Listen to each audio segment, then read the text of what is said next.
कैसे हैं मेरे दोस्तों। एक बार फिर से आप सभी का हम स्वागत करते हैं आपके अपने यूट्यूब चैनल ज्ञान विद सचिन में। तो दोस्तों आज के इस कंप्लीट वीडियो के अंदर हम बात करने वाले हैं बीटी यूपी के थर्ड सेमेस्टर के जितने भी साथी हैं उनके एग्ज़ाम पैटर्न के बारे में। ठीक है, एग्ज़ाम पैटर्न के बारे में बात करने के लिए आप सभी के लिए यह वीडियो बना रहा हूँ। ठीक है, इसको लेकर के बहुत ही ज़्यादा कन्फ्यूजन है, तो इसीलिए मैंने ऊपर लिखा भी है कि भाई बीटी यूपी आप लोग क्या चाह रहे हो। ठीक है, अब जब आपने नया सिलेबस लॉन्च किया है, ठीक है, तो आप नए सिलेबस का एग्ज़ाम पैटर्न भी देना चाहिए, लेकिन एग्ज़ाम पैटर्न इन्होंने बिल्कुल भी नहीं दिया। लेकिन अब हुआ क्या है, वीडियो आज क्यों बनानी पड़ रही है, क्योंकि आपको पता है 3 दिन बाद एग्ज़ाम शुरू है। तो बीटी यूपी थर्ड सेमेस्टर वालों के लिए एक्चुअल में वीडियो क्यों बनानी पड़ रही है, ये बात समझने के लिए आप सभी को ध्यान से वीडियो को देखना पड़ेगा। अब आप लोगों के ही बहुत सारे हमारे पास मैसेजेज आए। ठीक है, अब भैया मैसेज आए कि इसमें आपका मल्टीपल टाइप के क्वेश्चंस और 1 नंबर वाले क्वेश्चंस, 2 मार्क्स वाले क्वेश्चंस और 2.5 मार्क्स वाले क्वेश्चंस और 5 मार्क्स वाले क्वेश्चंस आ रहे हैं, ऐसा हमारे स्टूडेंट्स का मैसेज आया।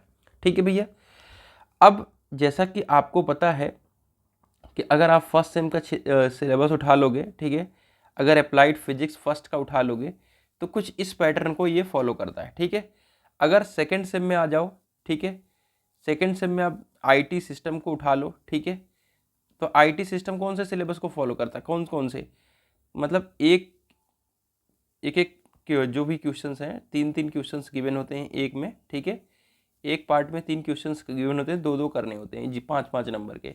इस तरीके से आपके 6 पार्ट होते हैं। ठीक है, 5 नंबर के, यानी आपके लगभग 10 का पेयर बन जाता है और 60 मार्क्स यहाँ पे मिलते हैं, और यहाँ पे अलग से 60 मार्क्स मिलते हैं। ठीक है, तो अब आपका डाउट भैया आया कि एक्चुअल में हमें पैटर्न कौन सा फॉलो करना है और किस तरीके से प्रिपरेशन करनी है। देखिए, बीटी यूपी जैसा कि पता है कि कोई सिस्टम नहीं है, कोई तरीका नहीं है इन लोगों का, तो उसी तरीके में इन्होंने फिर से कोई पैटर्न वगैरह नहीं दिया। लेकिन आप लोगों के डाउट को देखते हुए फिर हमने अपने टीचरों से बात किया, मैसेज किया। ठीक है, तो उन्होंने कहा कि जैसे अप्लाइड फिजिक्स फर्स्ट का सिलेबस है, पैटर्न है, कुछ इस तरीके का पैटर्न फॉलो किया जा रहा है। ठीक है, अब इस बात में कितनी सच्चाई है ये तो खैर एग्जामिनेशन के बाद आपका क्लियर होगा, जब 17 तारीख को आपके हाथ में पेपर आएगा, या उसके पहले हो सकता है नोटिस आए। मुझे उम्मीद है नहीं है कि कोई नोटिस आएगी। ठीक है, तो अब आपको करना क्या है वो चीज़ समझिए। देखो, जितने भी हमारे थर्ड से मैकेनिकल वाले हैं, ठीक है, थर्ड से मैकेनिकल, अब समझ जाओ क्यों, क्योंकि लॉन्ग क्वेश्चंस अगर आता था तो बहुत इजी हो जाता था। थर्ड से मैकेनिकल के जितने भी नोट्स वगैरह हैं, ठीक है, नोट्स, इम्पॉर्टेंट क्वेश्चन और PYQ, ठीक है, इन तीनों को हमने ऐप पे अपलोड कर रखा है।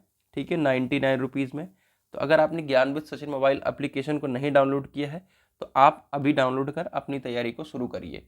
ठीक है, बहुत ज़रूरी है नोट्स को पढ़ना और उसको नोट करना, क्योंकि आपके पास अभी 3 डे है, और मुझे लगता है कि 3 डे अभी भी काफ़ी इनफ है। ऐसा नहीं कि 3 दिन बहुत कम है, नहीं, ऐसा नहीं है, अभी भी 3 दिन काफ़ी ज़्यादा है। तो उस चीज़ को समझना ज़रूरी है। लेकिन अब एग्ज़ाम पैटर्न के ऊपर वीडियो बनाना ज़रूरी था, तो हमने कहा चीज़ों को समझाते हैं। अब आपको करना क्या है, अगर ये वाला सिलेबस फॉलो हुआ तो आपको बहुत दिक्कत का सामना करना पड़ेगा। क्यों?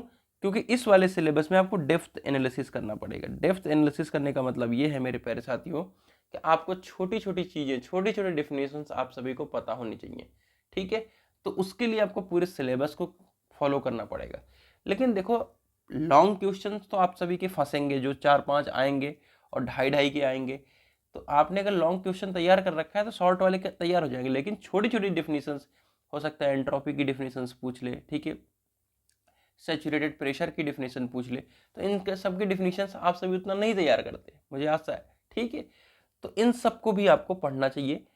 अब इस बात में क्लैरिफिकेशन अभी कुछ नहीं है मेरे प्यारे साथियों, ये आपका जो भी सिलेबस है, जो पैटर्न है, ठीक है, वो आपकी 17 तारीख जब आप पेपर हाथ में आएगा तभी क्लियर होगा।